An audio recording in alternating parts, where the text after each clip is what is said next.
Good afternoon and welcome to the Farmers Weekly Oilseed Rape Futures webinar in partnership with Corteva, looking at how to balance higher input costs with the market prospects for oilseed rape. I am David Jones from the Farmers Weekly Arable team, and I'm joined by three experts to delve into how we can control input costs and also protect the environment whilst growing oilseed rape. First, we have Alice Andrews, agronomist and associate partner at advisory group Ceres Rural. Second, Dr. Pete Berry, head of crop physiology at crop consultants group ADAS. And third, Joe Martin, arable herbicide field technical manager for Corteva AgriScience. If you have a question, you can ask it at any time by typing into the box at the foot of your screen. Then I'll direct those questions to the panel once the discussions have begun. The webinar is expected to last for about an hour. Afterwards, it will be available on demand, and you'll get an email to let you know when the recording is ready for viewing. So looking at the oilseed rape crop, there's a little bit more optimism about oilseed rape at the moment, as the crop area is ahead for the second successive season at around about 400,000 hectares in the ground at the moment, while rapeseed prices are above levels we've seen 2 years ago. But on the flip side of that, input costs, especially fertilizer, but also fuel and agrochemicals have risen, while the uncertainty over the war in Ukraine and a looming big Brazilian soybean harvest have seen rapeseed prices slip lower over the last 9 months. So looking at controlling input costs will be key. And this afternoon, we're going to look at 5 key areas. So firstly, can we cut back on nitrogen fertilizer? Secondly, how can we reduce the number of passes through our crops? Third, crop nutrition other than nitrogen, so looking at things like sulfur. Fourthly, weed control in the spring. And fifthly, cabbage stem flea beetle. So before I start on these 5 questions, I'd like to invite Joe Martin from our partner in this webinar, Corteva, to say a few words. Over to you, Joe. Thanks, David. Hi, everybody. Just got a few slides just to go through some of our experiences and products within Corteva, which I think could be useful for the discussion as we go forward. So next slide, please. So oilseed rape, within Corteva, we see this as a vital part of the rotation. And as part of that, Corteva is committed to delivering tools that ensure that that crop has a really good future. We've been working with Farmers Weekly for several years on the OSR Future Project, exploring how farmers are changing the way they grow their crops. And we certainly see as part of that rotation, it's a really good entry for winter wheat, leaving some high levels of residual nitrogen for that next crop. Obviously, there's some challenges as we'll discuss today, including high input costs, and also controlling cabbage stem flea beetle. In terms of how we see crops this year, certainly the autumn herbicide programs seem to have worked well in most oilseed rape crops. We are seeing some weeds being reported recently, for example, cranesbill, scentless mayweed, and cleavers just starting to pop through where those dense canopies have started to open up with the cold snap that we had recently. Previously, obviously, they've given some good suppression of some of those emerged weeds and competition. So it's a question of watching out for that spring flush as crops and weeds start to grow away. And certainly the mild weather this week might help a bit with that. Next slide, please. So some of the innovative R&D pipeline alongside some of our proven crop protection products within Corteva really help, really help farmers to maximize some of the potentials of their crops. Next slide. This includes seed, such as our new PT303 protector, which has resistance for sclerotinia.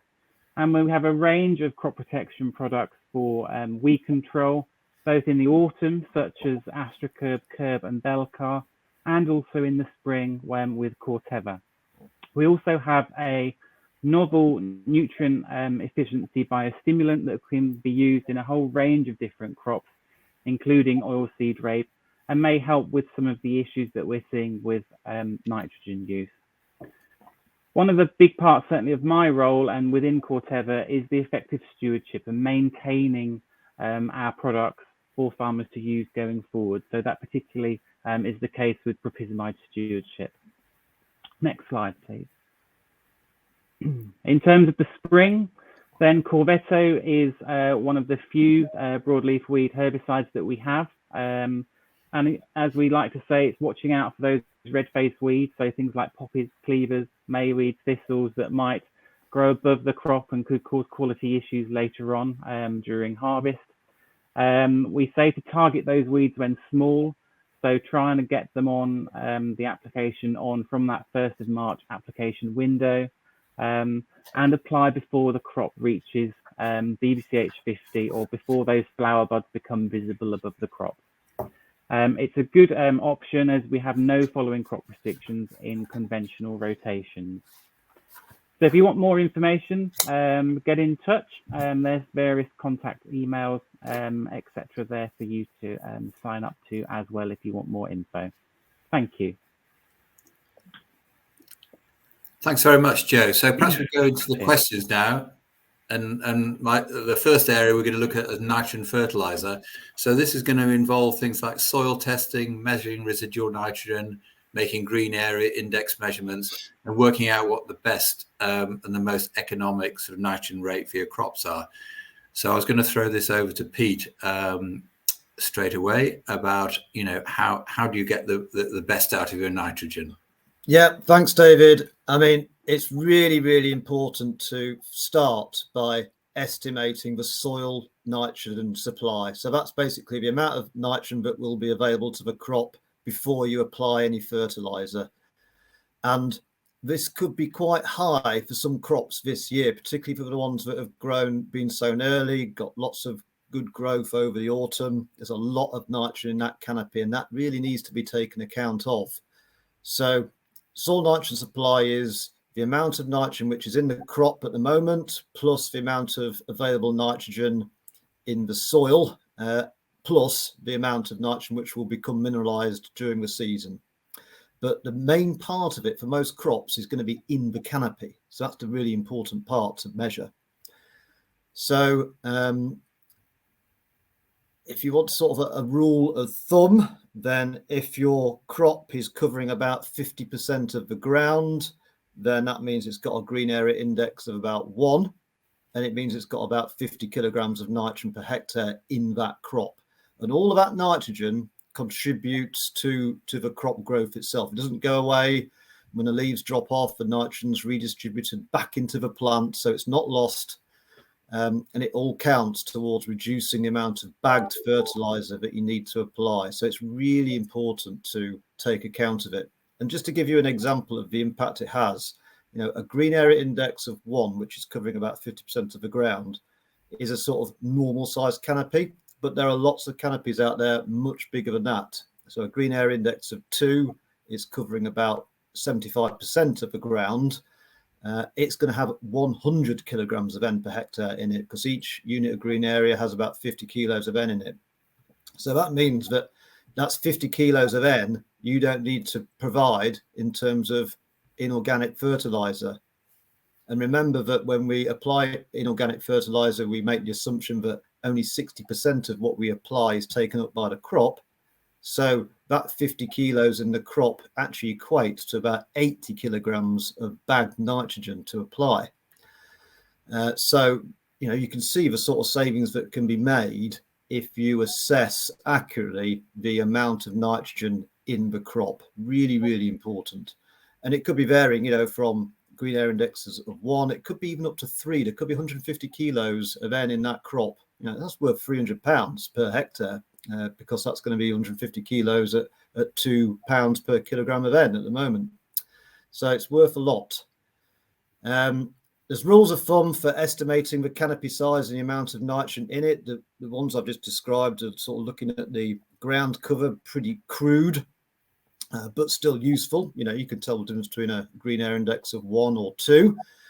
Once you get to green area indices at sort of 3 and above, then you're really best to take a destructive sample of a crop. So what we recommend is that you get a metre square of crop cut off at ground level, weigh the biomass in kilograms. So you might have, say, 3 kilograms of crop from that 1 metre square area, and then multiply that by 0.8, and you get your green area index. So in that case, 3 kilos times 0.8, 2.4 is your green area index. There's 50 kilos of N in each green area index. So that's giving you about 120 kilograms of N per hectare in that crop. And you need to use that information with RB209 to work out what the soil nitrogen supply is, and then use the lookup tables, which use the soil nitrogen supply to tell you how much nitrogen fertilizer you need to apply. In some cases, with really big canopies, we've hardly applied any nitrogen fertilizer and still got 4 tons per hectare. So, there's potential to make big savings there. So that's the sort of soil nitrogen supply side. You've also got to sort of think about what's the expected yield, because that impacts on the amount of nitrogen fertilizer that you need to apply. If you follow RB209 guidance, then that will give you a yield of about 3.5 tons per hectare. If your expected yield is 4 tons per hectare, you need to increase that N rate by about 30 kilos of N per hectare. So for every half a ton, more than 3.5 tons per hectare, you need to increase the N rate recommended by RB209 lookup table by 30 kilograms of N per hectare. The other factor that you need to take account of this year is the price of fertilizer and the price of the oilseed rape. And we call that the break-even ratio. Normally, we work on a break-even ratio of 2.5 kilos of seed is enough to pay for each kilogram of nitrogen. But at the moment, the break-even ratio is higher. So RB209 guidance works on that standard break-even ratio of 2.5. But you need to calculate it for every crop at the moment because it's so volatile, the prices. So the way you calculate it is you work out what is the cost of your nitrogen in pence per kilogram. So let's say we've got ammonium nitrate, 740 pounds a ton. If you do the sums, that works out to about £2.14 per kilogram of N. Let's say we're going to sell our oilseed rape at £500 a ton. That works out to about 50p a kilo.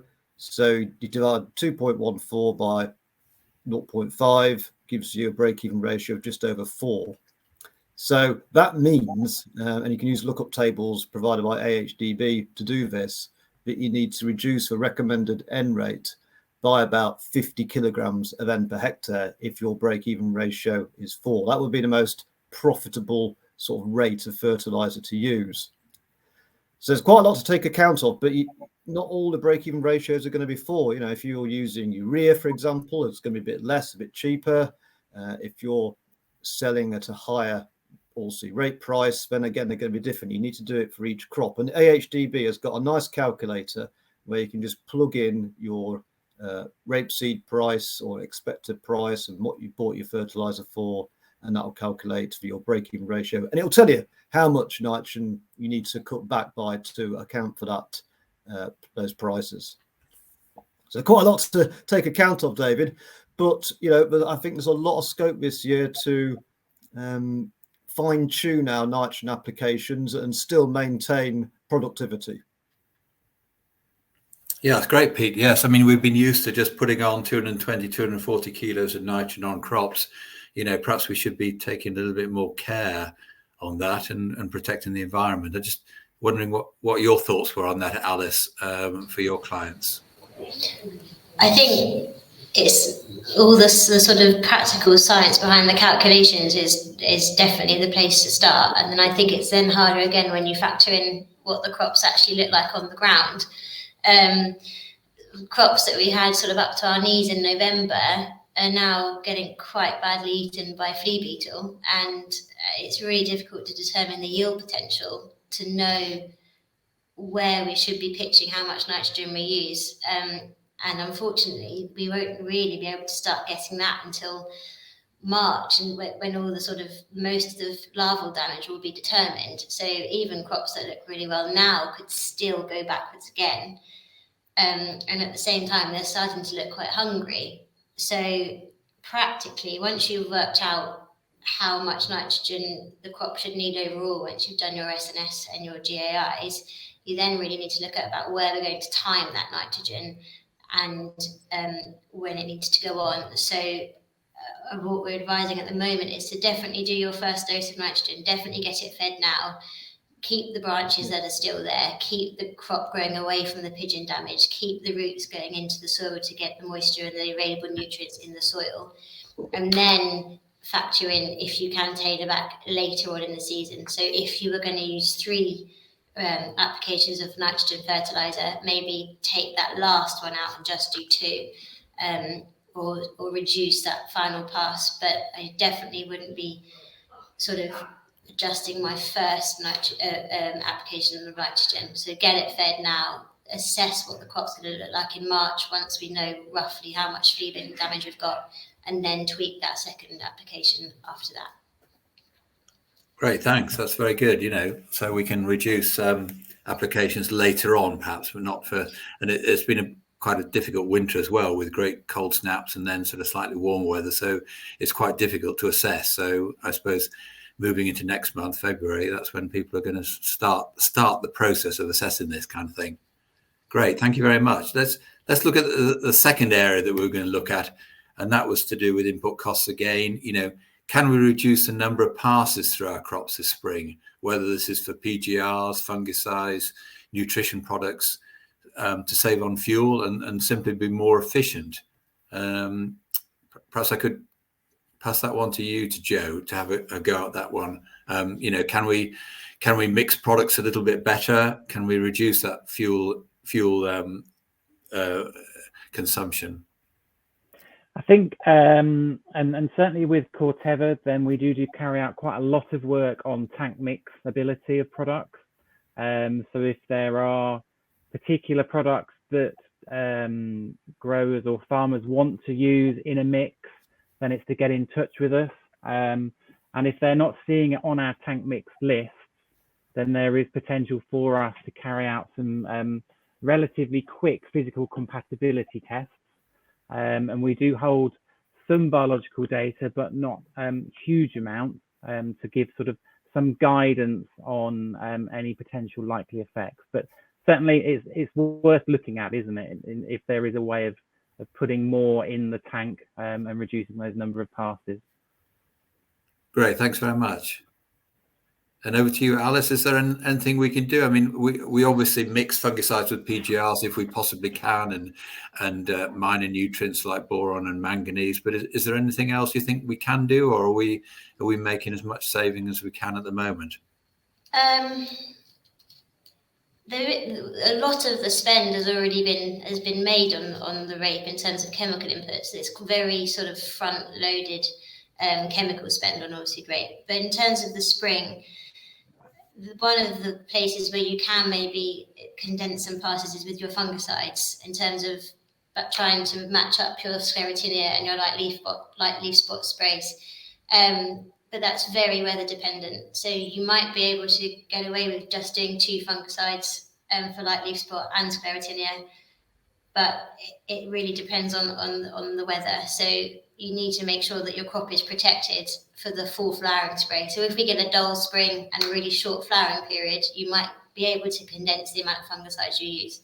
But if we get a really protracted flowering period, which is good for yields and quality, your fungicides wear out, so you might have to go again. So it's quite difficult to plan to reduce. There are places that you can reduce, but it's quite difficult to plan ahead. But certainly if you are using micronutrients, making sure you're tissue testing 10 days before your planned fungicide spray, so that if there are some micronutrition deficiencies to sort out, then you can be going in with the same tank mix as your fungicides rather than doing 2 separate passes. So that would be the one way to reduce the passes through the crop. Yeah, and David, if I might jump in, Yeah. from a sort of nitrogen fertilizer perspective, where you've got a large canopy and where the break-even ratio is sort of towards 4, 3.5 to 4, and you're reducing the N rates because of that, then you might only be looking at 120 kilos of N per hectare, that sort of amount. So you don't need 3 splits. You can certainly down to 2 splits. So potentially able to reduce a split there as well. Yeah, great. Thanks very much. So, potential to make some savings, perhaps not as much as we can do on fertilizer, but we should be looking at everything possible to reduce our input costs there. So perhaps I can move on to our third area. I've labeled this crop nutrition other than nitrogen. We talk quite a lot on nitrogen. So I'm just wondering, the sulfur needs of a crop, whether we think it needs phosphate or potash from now on, and the whole area of micronutrients, whether we're talking about boron, magnesium, manganese. And perhaps I could throw it over to you, Pete. I suppose the main thing is sulfur, isn't it? Sulfur's the biggie. But we definitely need sulfur. We're not getting any free sulfur really anymore from the atmosphere. So we've got to provide it. The sulfur doesn't hang around in the soil. It leaches out very easily. So you don't really get much residual sulfur in the soil. So you generally have to supply it. It's most efficient and most needy on light soils, free draining soils, and areas where you've got a lot of excess winter rainfall, lots of drainage. So they're the ones which are most at risk to sulfur deficiency. We found of our experiments that anything up to 80 kilograms of SO3 per hectare is optimal. We've never found it need more than 80 kilograms of SO3 per hectare. Often 50 is about right. So it depends a bit on how severe the risk is. If you're on a very light soil and there's been loads of overwinter rainfall, then you might need the higher end of that rate. And it should be going on early, first split, to minimize any risk of deficiency.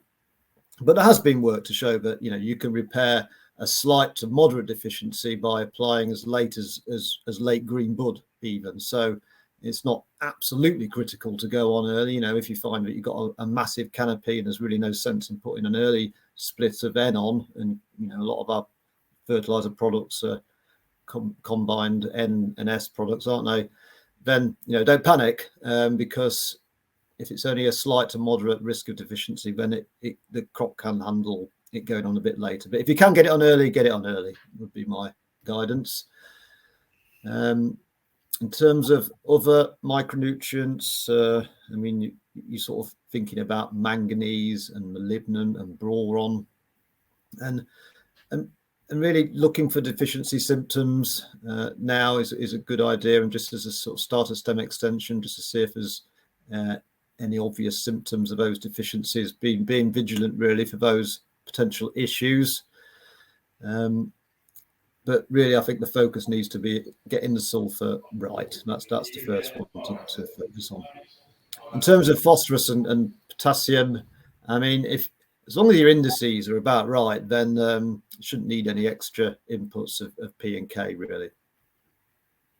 Yeah, I just added that in because I noticed last week at the Yen competition, Tim Lammerman seemed to be putting on phosphorus and potash late in the flowering stage. So I'll just throw that in for your thoughts on that. But I don't think many people are doing that. They're mainly looking at sulfur and the micronutrients there. Well, that might be a new area we need to look at, but generally speaking, the sort of focus on the big ticket items, which are getting the nitrogen right and getting the sulfur right, really. And are people should be looking at deficiencies, or can they SAP test or tissue test for oilseed rape? Should they be looking at that? Yeah, definitely tissue testing is useful, and I think it's important to do it at more than one growth stage so you can see a pattern, because sometimes you can get transient deficiencies which might be caused by just a dry period of weather. So doing it at more than one growth stage, and if you see a repeated pattern, then you can be pretty sure that there's a deficiency, and it's worthwhile applying some sort of foliar nutritional product to try and correct that. Great. I think we're in a tricky situation where if we are thinking of reducing our N inputs, we're at risk of also reducing our sulphur if we've got some sort of compound fertiliser. And I think it's worth exploring how we're putting our fertiliser on, especially in terms of solid with the volatile prices as well. And actually, when there's more options for to put on sulphur as a straight now with polysulfate, and also looking at kieserite to keep your potash and your magnesium high and your sulphur high. So that if you can get a kieserite plus potash combination as well. So looking at other ways of getting the other nutrients on without linking them directly to nitrogen. So you still have the flexibility to cut the nitrogen back if you can, but without the detriment of the other nutrients. Yep, that's a good point, Alice. Yep. Okay, great. Okay, it looks as if we should be out in our crops in the next few months, sort of looking for those things. So let's move on to the fourth area. How should we be assessing the need for spring weed control? We probably spent quite a lot on our crops with pre-emergence and post-emergence in the autumn, but will we be needing spring weed control, and what particularly weeds should we be looking out for? I'm going to throw that one to Joe. Yeah, I think as crops are opening up, and as I think Alice mentioned, cabbage stem flea beetle, the larvae there, impacting on some of that canopy, you're going to see areas opening up for flushes of weed. So it's some of those sort of things like that will pop up and pop through there in the gaps, really. So it is things such as the mayweeds and the poppies that you might see that maybe weren't 100% taken out in the autumn. And certainly, you know, there is quite limited options in terms of broadleaf weed herbicides for oilseed rape in the spring.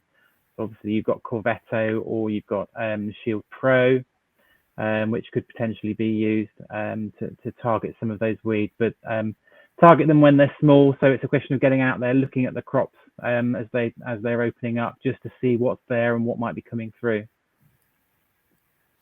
So how long do you think we should be monitoring crops for herbicides? You know, the canopy is going to be closing quite quickly, isn't it, through March and April? So we've got a fairly narrow window there, have we, Joe? Yeah, I mean, you really want to start looking sort of from now onwards, I would say. Just, you know, as this warm weather is starting to come through, I would say people should be looking now, and then be ready to get that application on as early as possible when they see those weeds from the 1st of March. Okay, great. Thanks very much. And let's go to the final area, which we're going to be looking at, cabbage stem flea beetle. Now, of course, there's very little we can perhaps do to control cabbage stem flea beetle and the larvae, but should we be monitoring larvae levels, and should we be doing something to encourage the crop to grow away from any damage? And what kind of lessons might we learn for next season? I'm going to throw that one to you, Alice, if that's okay. I think walking crops at the moment is quite a disheartening time to do walking crops, because as I've said, things that looked really wonderful in November, December is just starting to go a bit downhill. The sharp frosts we've had have helped to slow the beetle growth down, the larvae growth down, and to slow the damage down.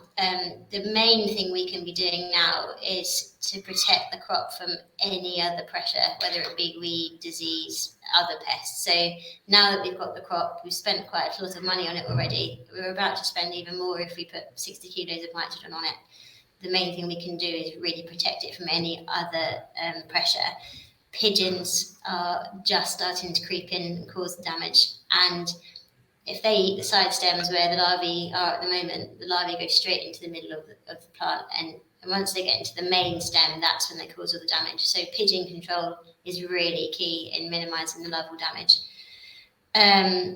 Get it fed as soon as it warms up and you can travel, put some nitrogen on it, get those side shoots regrowing, and get those leaves photosynthesizing again to try and compensate sort of the the damage that's already been caused. If you haven't put any phosphorus on yet and you are planning any TSP applications, get those on, get the roots getting down and just gathering as many nutrients as they can. And just looking at micronutrition to keep the crop as green as possible. But there's nothing really you can do for the larvae that are in there now. It's just sort of making sure the crop has everything it needs to try and grow away from that damage.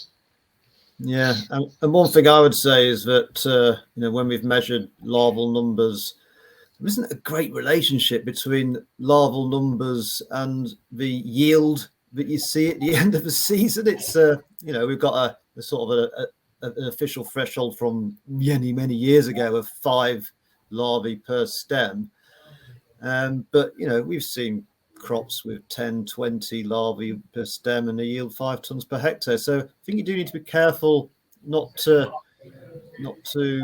have too much of a knee-jerk reaction to pulling back the inputs when you've got a larvae in the stem, because it could become a sort of self-fulfilling prophecy if you're not careful. So it's sort of, I think you need to make a judgment on how well the crop's growing, in addition to the assessments that you've made on the larval numbers in the stem. Okay, great. Okay. Well, now let's open things up for discussion and put some of the advanced and live questions we received from the audience to the panel. And the first one I've got here is from Ben Watts, and he's asking, are soil mineral tests for nitrogen accurate enough, or how accurate are they? So we've talked about that. So yeah. So how trusting are we of these tests? The tests are fine. Where it can go wrong is actually the sampling and the storage of the samples. So you need to make sure that the sampling is representative. So you're looking at 10 to 15 cores on a sort of up to 20 hectare field, done in a W pattern. And then the actual storage of the samples is mega important, really, because if it starts to warm up, those samples, then they mineralize and store, and you can get a sort of a false reading. So keeping them cool at 3 or 4 degrees centigrade. If you can, sort of not sending them on a Friday, so they sort of sit in a courier's van all weekend and something like that. That's really important. But the actual measurements themselves, and for the actual mineral head, is sound, I would say. And also, I think it's worth considering the tests which give you an estimation of the potentially mineralizable N as well, so you know what's going to come in addition to what's there at that current time that you take the sample, because that can give you some added intelligence about how much nitrogen fertilizer you need to use. Thanks. And what's your experience of these tests, Alice? Are you fairly positive about them? Yes, I am. I think they're really really Pete's totally right. The value of the data comes from how well you sample. And also the other thing I'd add is make sure you're doing enough. So if you've got blocks of different soil types, so if you've spread your risk and put rape in different blocks around the farm, but they're quite variable blocks, make sure you're taking representative samples from different soil types, because the amount of available nitrogen will vary quite considerably depending on the type of soil you've got and the previous crop as well. So just don't take one and take that as blanket for the whole farm. Okay, thanks very much. And we got another question from Jonathan Rush. How safe is the future of oilseed rape growing in the face of mounting pressures from the public and the government to reduce pesticide use? So perhaps I could throw that one to you, Joe. The future of oilseed rape. There will always be pressures, won't there, from public and from government for us to reduce pesticide use. I don't necessarily think that's a bad thing.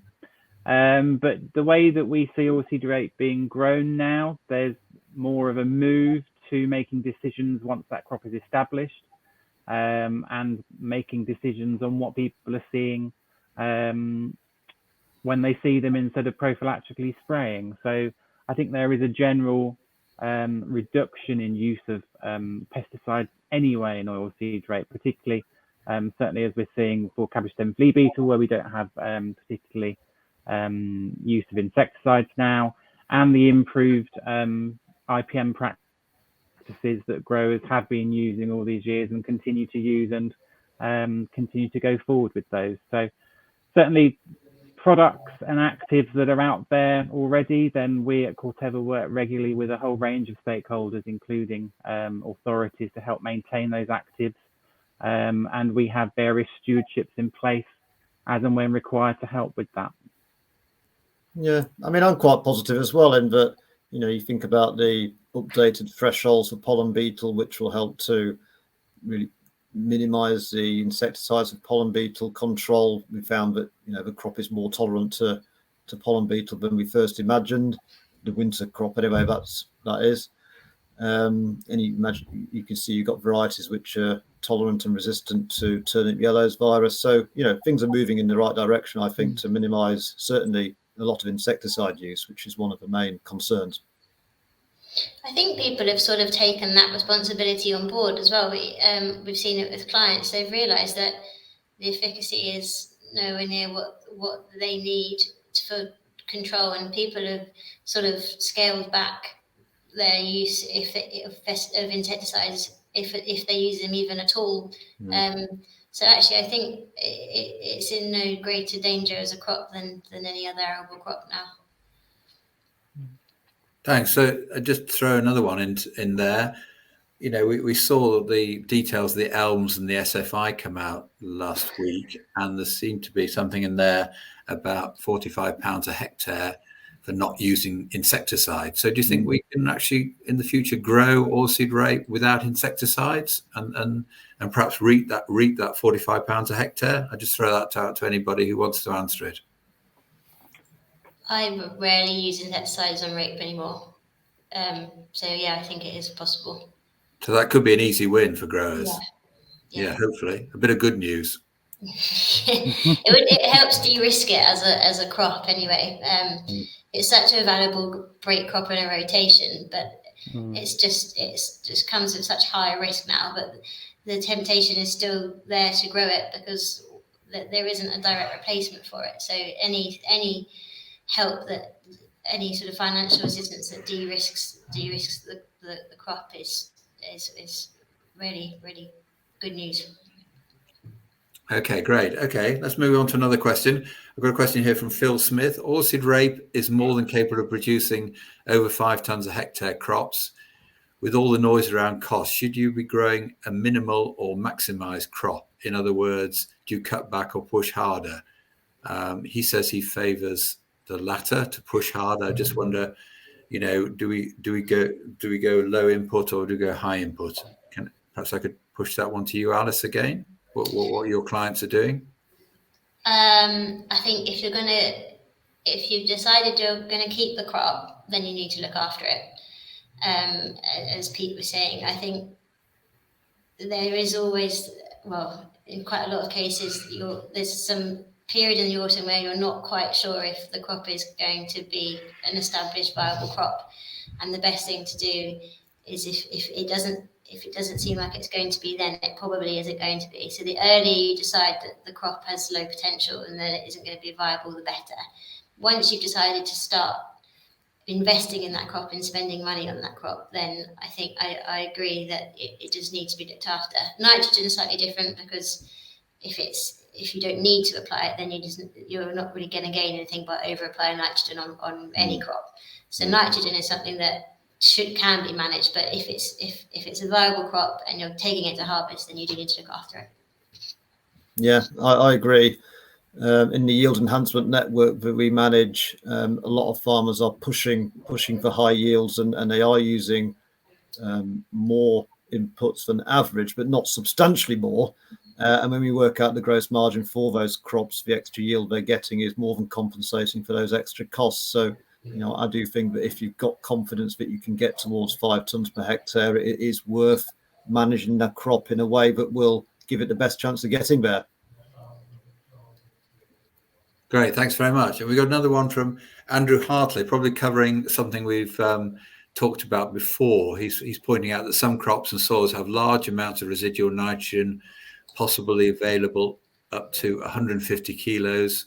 So probably that's a GIA of 3. Yeah. How should this affect the amount of nitrogen applied in the spring? I think we've covered that a little bit, but over to you, Peter. I mean, Yeah. if we've got I mean, that 150, it's a then good question, because when you do the sums on those sorts of crops and work out how much nitrogen they need, it often turns out to be like very small amounts. It's like 50 or 60 kilograms of N per hectare at times, and it's a bit of a scary thing to try and recommend such a low rate.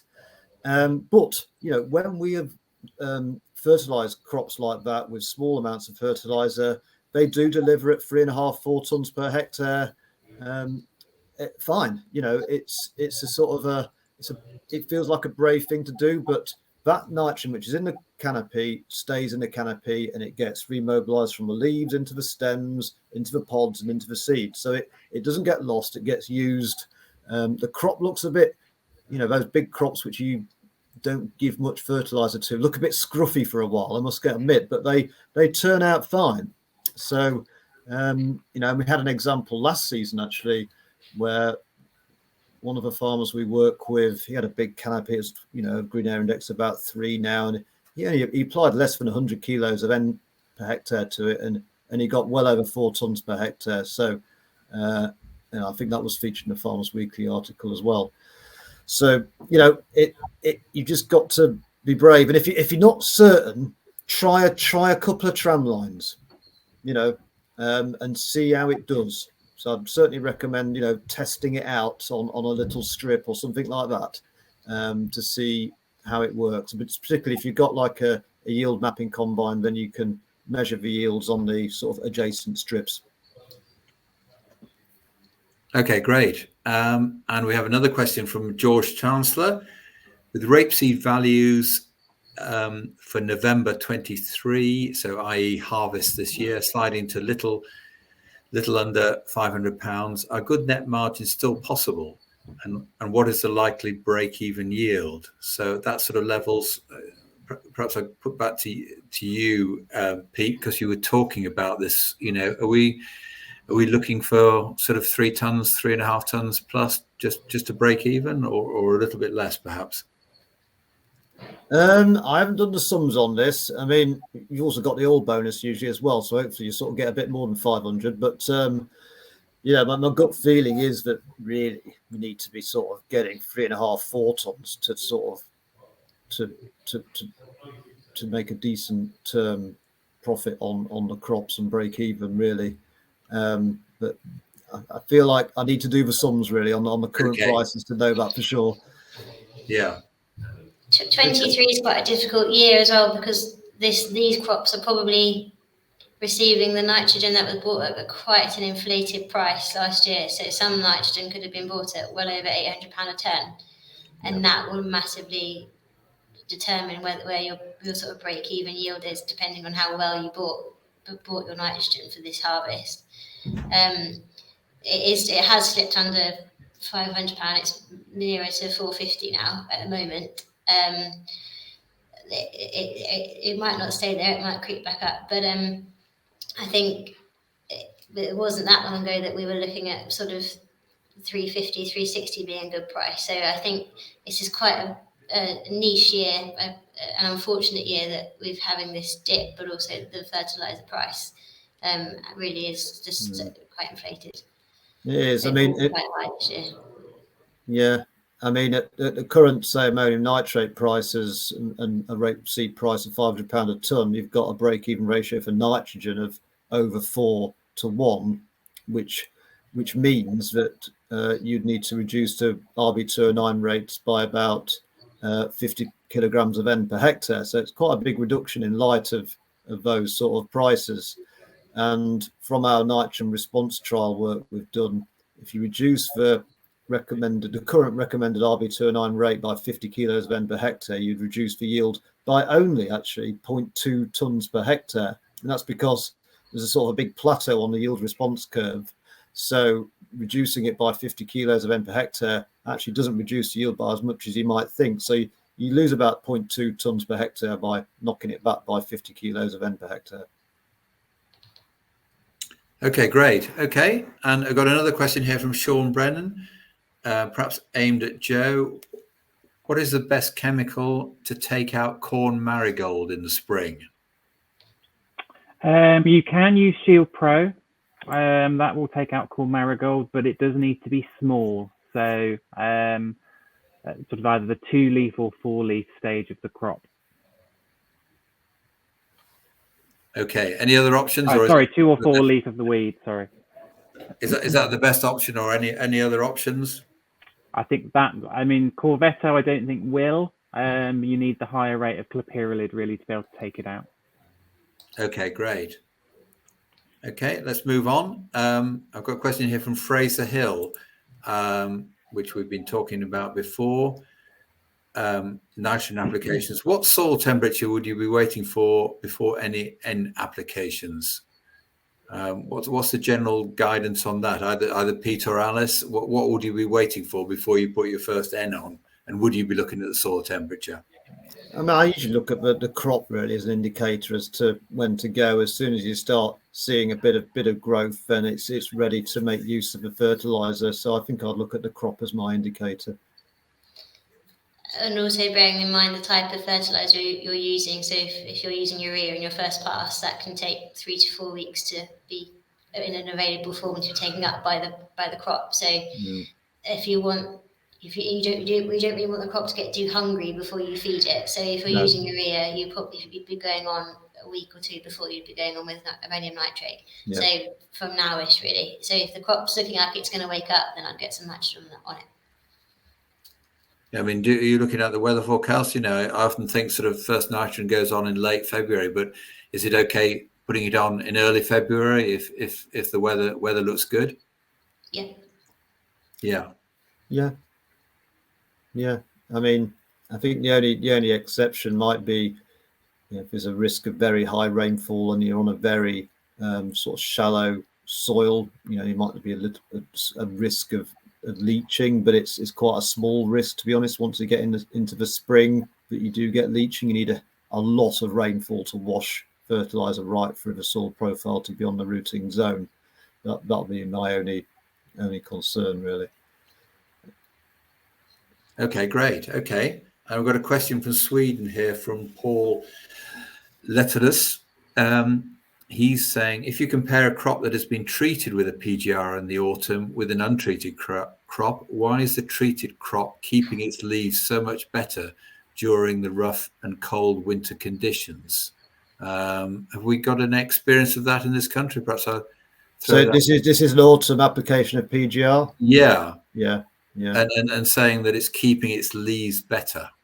Yeah, when you use autumn PGRs, they certainly shrink the leaves, and you do see them, they're sort of darker green and just a bit smaller, mainly because it shrunk the sort of laminar size and there's a greater concentration of chlorophyll in the leaves, and I think that they do just sort of last a bit longer and look a bit healthier and more resilient to cold weather than if you don't treat them in the autumn with a PGR.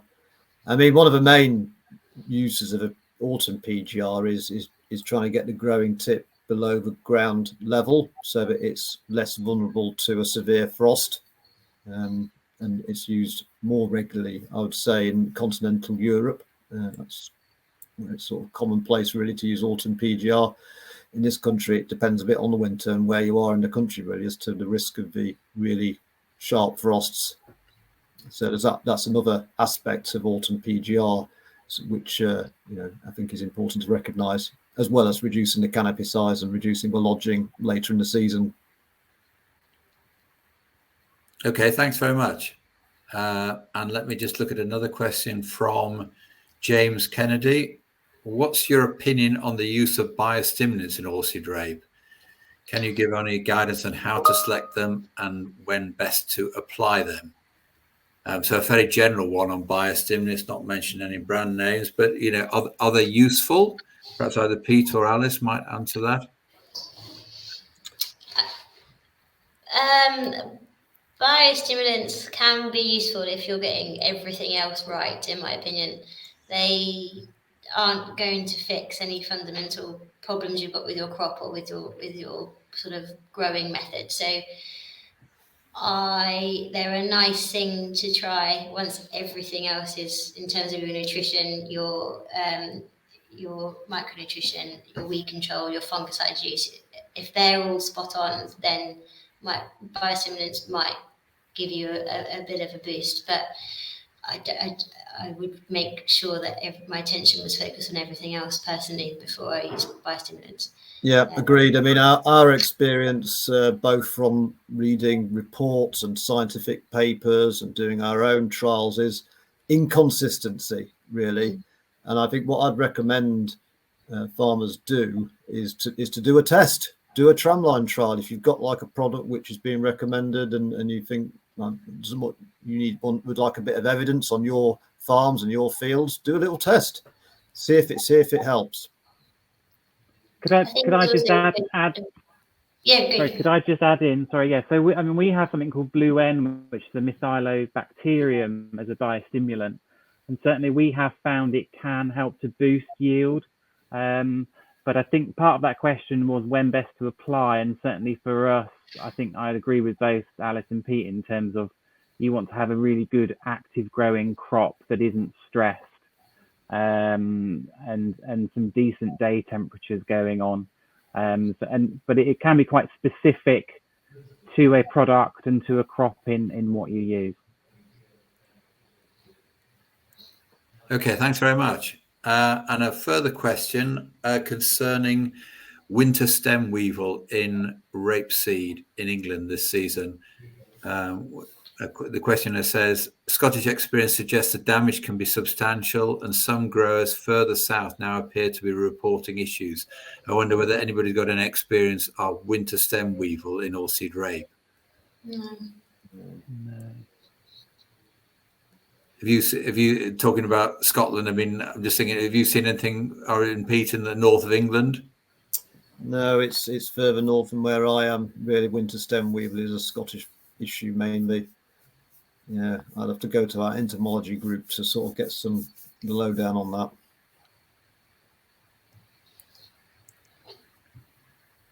Okay, and another question just on disease control. What's your focus on disease control for this spring? Is it likely going to be light leaf spot, or are we looking forward to the sort of flowering spray? So I suppose, what's the prevalence of light leaf spot at the moment, and can we hold off it until we hold off the crop until we get to the flowering period? I just wondered what you're seeing in the crop there. I wonder whether Alice might answer that. Are we seeing much light leaf spot? I'm seeing more than I've seen in quite a long time this year, which I'm surprised at because we have had a few decent sharp frosts. It's quite variety specific. Everything's had a decent dose of prothioconazole fairly late on, but I am seeing quite a lot of light leaf spot. Normally I try to hold off on doing a spring fungicide and tie that in with my first sclerotinia spray and try and sort of cover the whole crop in that sense. But in this year there will be cases where I will be doing an interim spray in the next couple of weeks and then pushing back that first sclerotinia spray. So in some cases I will be doing more spraying than I normally would do for light leaf spot this year. Yeah, so it could be a sort of prothioconazole type approach. Yeah. Something like that to keep it under wraps a little bit until you can get out with a flowering spray. Yeah. The foam is pretty much gone. I don't have any foam kicking about, but I've definitely got more light leaf spot than I was expecting. Yeah.